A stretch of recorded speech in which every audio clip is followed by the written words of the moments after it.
This video title is a little bit of a clickbait because I actually agree with the majority of what Sam Harris says about free will in his discussions, his podcasts, and what he writes about free will, most famously in his book called Free Will, titled Free Will. And having read that book, I thought myself it is a very useful little hand guide on why free will doesn't really exist in the way we think about it in everyday life, or at all anyway. So here is my disagreement with what Sam Harris says about free will, and it might seem a bit of irrelevant point, but I think that it's important to think about. So, as far as I can remember from what I have heard and read of his work, Sam is of the opinion that in everyday situations, like we go to a restaurant or a coffee place and we get asked, do you want tea or coffee? So that's a point where the prevalent view, and Sam Harris's view as well, is that that's the point where we feel we have free will. We feel that we have a free choice between coffee or tea. And I think that's wrong. We don't actually feel any freedom right then and there. Why don't we?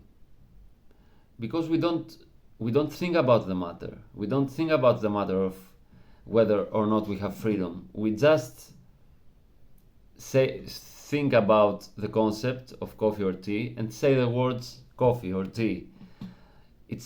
There is no sense of freedom there, actually. If you think about it, if you meditate on it, you can see that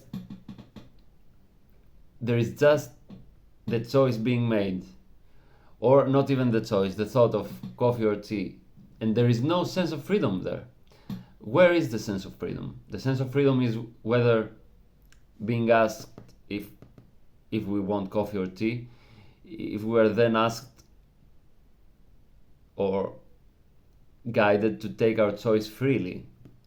So if someone asks us, did you choose freely? Then the mind will start spinning or working, and then we might think, oh yes, it was a free choice because I'm the master of my body and my thoughts, and I have a free choice. So if I have free choice and I'm a master of what I want, then I have freedom, I have free will. But that's not the case in everyday situations. We don't even think about it. We only think about it if there is a moral decision to be made. So if someone says that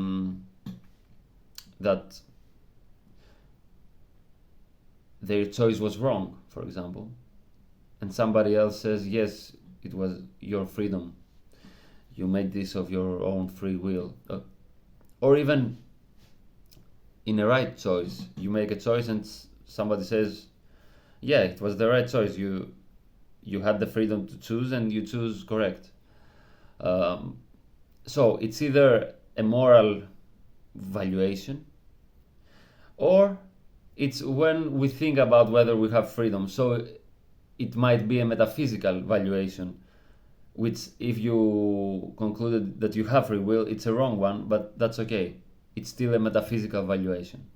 But when we actually live life without thinking about those matters, there is no sense of freedom there, actually.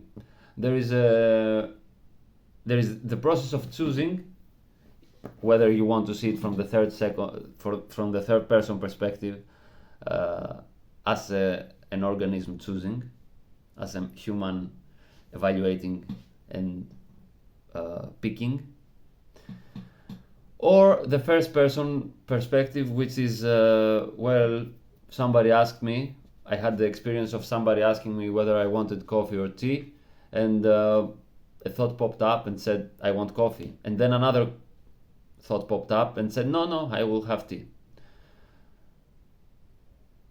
And that's all that happens until somebody asks us, well, was that a free choice or not? And then we say, I said coffee, but then I said, no, I want tea. So my choice was free. Just because somebody didn't tell me, no, you can't have tea. This is Greece, we only drink coffee here. But that's not, of course, what free will is about, as we have talked about. So, in 99% of everyday situations and choice situations where there is a choice to be made, we don't think we have free will. We don't feel it. We just this machine does its work without pondering post hoc after the thought of whether it was free or not. That's all. But that's a mistake many people, even people that don't think we have free will, make. It's not a big mistake, okay, but it was something that I was thinking about. Many people, cosmic skeptic for example, almost everybody works under the assumption that we have the feeling of freedom. No, we don't. We may have a thought that we are free, which is a metaphysical object, a metaphysical stance, but it's not necessarily true. And we have a feeling of happiness, maybe, or maybe we have a feeling of happiness alongside a thought of being free, and that's what we call freedom. But that's not what is getting evoked when we get asked, do you want tea or coffee?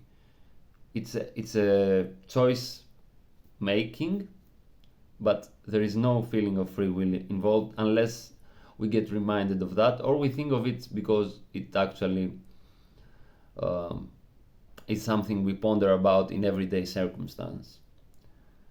And that's a mistake made by almost everyone. And that's what I had to talk about today. So I think that's enough. See you.